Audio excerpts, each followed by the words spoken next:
Hi, meteorologist Tony Petrarca. Welcome to Facebook Live. To give you a quick weather update here in the Pinpoint Weather Center on the nor'easter that's on the way, a powerful one at that. Major snowstorm slated still for Saturday, actually very late tonight, overnight tonight, after midnight, through all of Saturday morning, Saturday afternoon, and into at least early Saturday evening. What has changed is now the entire area shaded in red is under a blizzard warning. And quite simply, we do expect blizzard conditions at times on Saturday, meaning near whiteout conditions, visibility a quarter mile or less, strong winds and heavy snow. So that what we're forecasting certainly meets the criteria of blizzard.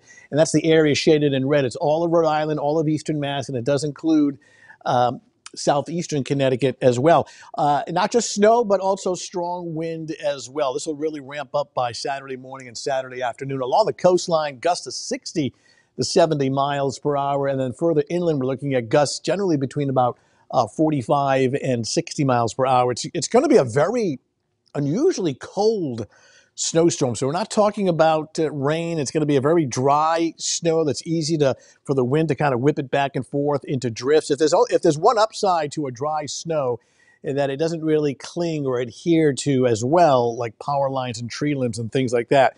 So with that said, there's still the risk of some scattered power outages just based on some of the wind gusts that we're forecasting. So a good idea before you go to bed tonight, maybe charge up those devices as some scattered outages are possible. I'm not sure if we have any questions that are on there right now. No questions yet. Okay, but so as far as I'm getting a lot of when does it start, the timing and things like that. So take a look. We're fine for this evening through the early evening hours. We're going to be running some last minute errands and things like that. So the snow initially starts off light sometime after, say, 10, 11 o'clock this evening. It really starts to come down heavier by around 3 o'clock in the morning. So by 7 a.m., I do expect anywhere from 1 to 3 inches on the ground.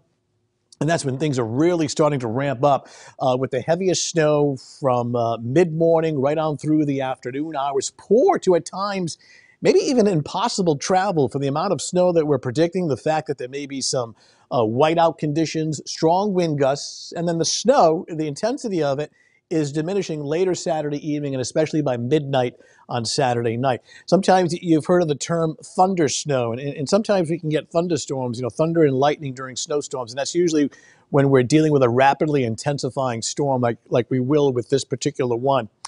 So when you get some thunder snow, you can get snowfall rates of 2, 3, even 4 inches per hour when it's just really coming down hard, coupled with very strong wind. So that potential is there. And really bitter cold. It's a frigid snowstorm. And the wind chills during this storm, especially by the afternoon and evening hours, are going to be well below zero. So really travel not recommended. And anything that you need just to make your life comfortable on Saturday, whether it's a prescription, filling up the car, getting some groceries and things like that, because pretty much Saturday is kind of a shut-in day. By all means, do it now and certainly try to get it done before, say, 10 or 11 o'clock this evening. Somebody was asking, is this going to be a light, fluffy snow or a wet snow? Yeah, so as I said, it's an unusually cold, very cold temperatures. The colder the temperatures are during snowstorms, the drier the snow is. So while it won't have a lot of water content to it, we're still getting quite a bit. We're forecasting, well over a foot of snow, and in some cases, it could fall anywhere from 1 to 2 feet. So even that dry snow does have some weight to it, but it's not that real sticky snow that clings to the tree limbs and the power lines, but it is somewhat of a dry snow. And with the strong wind that we're forecasting, it'll blow and drift very easily. And even when the snow is done later Saturday night, what's on the ground, and there'll be quite a bit of it, will continue to blow and drift. Somebody brought up about the snow this afternoon. That doesn't have anything to do with... Yeah, the snow that's going on in some areas this afternoon. I got a few emails like, whoa, it's coming too soon. It's actually a separate weather system, and so that'll be passing through. But the snow that we're expecting from this storm, the first flakes arriving sometime around 10 or 11 o'clock this evening. Could this be totals like the blizzard of 78? It is possible. I mean, we're forecasting at this point anywhere from 15 to as much as 24 inches of snow. There's going to be a variability, but even 15 inches of snow is quite a bit. But it could be as high as 20, 24. With the blizzard of 78, you're up to like 27, 28. It could come close. Keep in mind, this storm compared to 78, keep in mind, and I was here in 1978. Yeah, I'm old. So I remember waking up Monday morning, the blizzard of 78, there was nothing on the ground. We all went to school. We all went to work. I went to school. And then the storm kicked in on Monday afternoon and Monday evening. Everybody tried to go home. We know about this storm now. It's coming. There are no surprises here.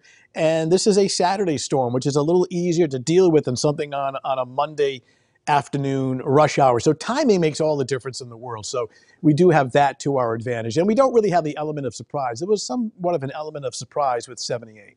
One more question. Somebody was Sure. wondering what time you're going to be on during the storm. Every single, I mean, in situations like this, it's all hands on deck with the entire weather team. But it's 10 past 3 right now, so we're going on live starting at 4, from 4 to 7. You really want to check back with us again at 10 and 11 o'clock, and then I'm in tomorrow morning. We go live starting at 6 a.m. Team coverage, and I'll more than likely be here during the early evening as well. The whole team is in, so you want to check back with updates and things like that, and certainly on WPRI.com. So that's it for now. I'm going to get back and crunch some numbers, and of course we have team coverage on 12 News starting at 4. Thanks for tuning in and logging in, and we'll talk to you later.